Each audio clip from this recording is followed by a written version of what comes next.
So there's also this thing about parents wanting to send their children to private schools as opposed to government school, even though the government school has got everything required, plus qualified staff, everything. Yeah. So that single reason, what do you attribute that to? The reason is the teachers. Quite frankly, I cannot put it in any other word.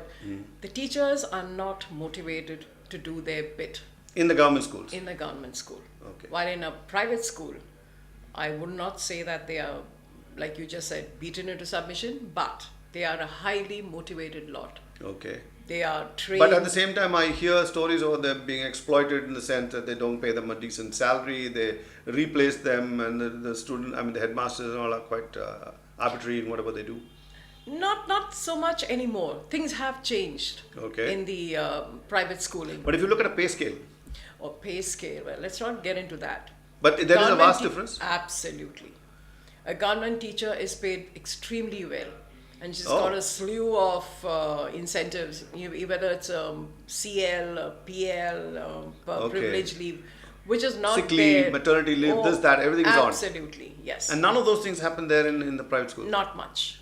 See, a privilege leave, though terms don't So belong. it is the employment opportunity that makes them go to a private school and say, give me a job. Because otherwise, on the other place, you have to have a full qualification, Yes. degree, shigri, all and, that. and you have, there's a process. It's not easy to go walk into a government school and apply for a job. Okay.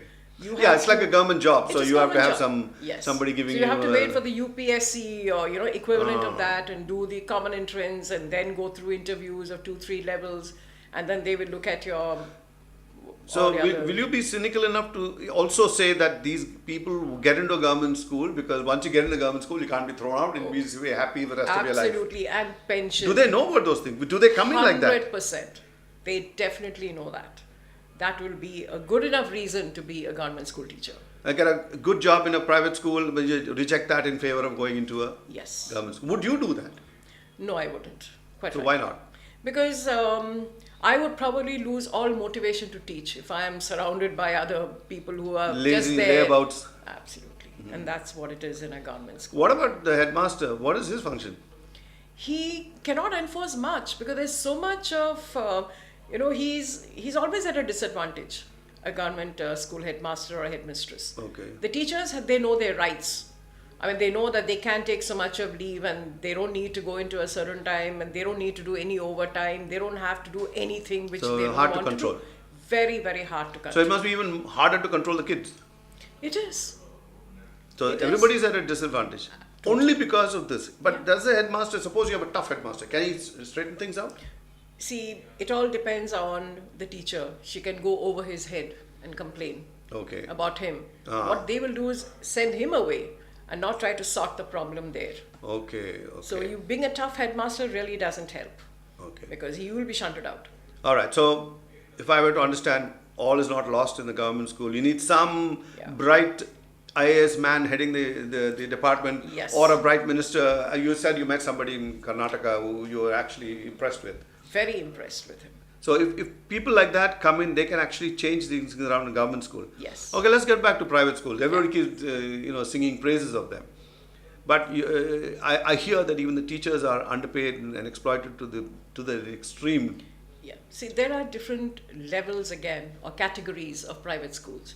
There is what we call the affordable private school, where the fees would not be more than 500 rupees a month. Okay. There you have about 60 to 70 children crammed into a 10 by 10. And there is a teacher with one wall is normally just painted black because that's the Oh, blackboard. that's the blackboard. That's a Okay. blackboard. And there it is essentially chalk and talk, what we say, which should not be the case anymore because children are so much more bright than I would say when what we were in school. And Okay. opportunity, even for a child, it's interesting to learn by doing. Yeah, interactive ways. Interactive, yes. And that's it's not there for them at all. So those teachers are at a disadvantage. They come in at very, very poor salaries. They do work long hours. So when the you- school management is exploiting them. What else can we call it?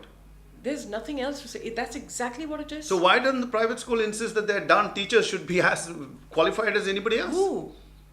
Well, the private See, school there owner. are- The owner. Ah, Wha- who what is does a organizing private- that? What does a private school owner doesn't even show his face probably in the So school. who is a correspondent? I keep hearing this word. What does he do? Correspond with the government? Most of the time, I think. Is that what a correspondent does? Yeah.